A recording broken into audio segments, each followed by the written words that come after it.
এবার আমরা শুনবো শামসুন নাহারের বক্তব্য, গীবত কিংবা পরচর্চা।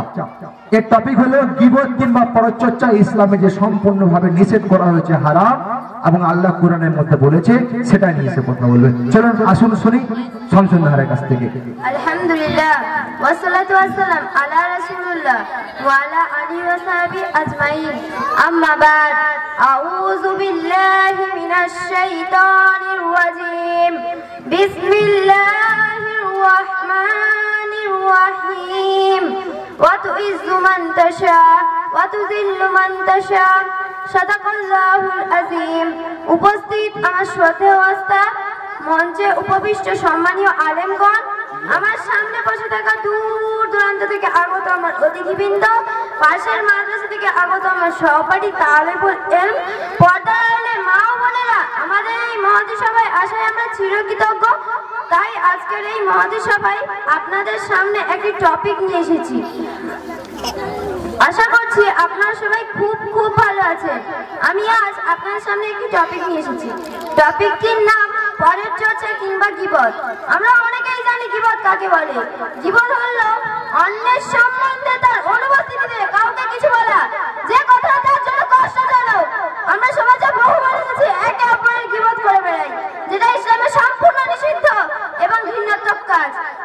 ওয়াইলুল লিকুল্লি হুমাযাতিন লুমাযা ওয়া টু এভরি স্কনার এন্ড মকার। দুর্ভোগ প্রত্যেক নিন্দুক ও গীবতকারীর জন্য। আল্লাহ রাসূল অন্যদিকে বলেছেন, লা ইয়াদখুলুল জান্নাতা কাত্তাতুন, backbiter will not enter paradise. Bukhari ও মুসলিম দুটোই।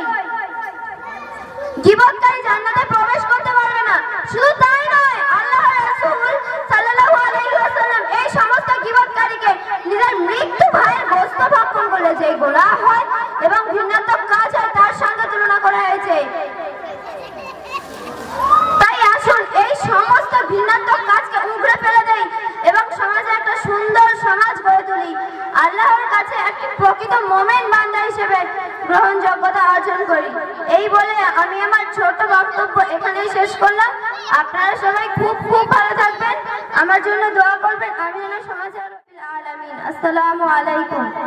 মাশাআল্লাহ, আলহামদুলিল্লাহ।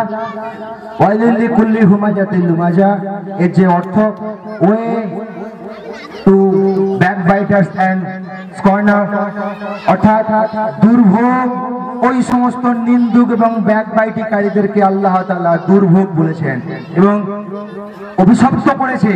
এই যে ব্যাকবাইটিং কিংবা পরচর্চা, পরনিন্দা কত ঘৃণিত কাজ, তার সেই ছোট্ট বক্তব্যের মাধ্যম দিয়ে অনেক কিছু আমাদেরকে বুঝিয়ে দিয়ে গেলেন।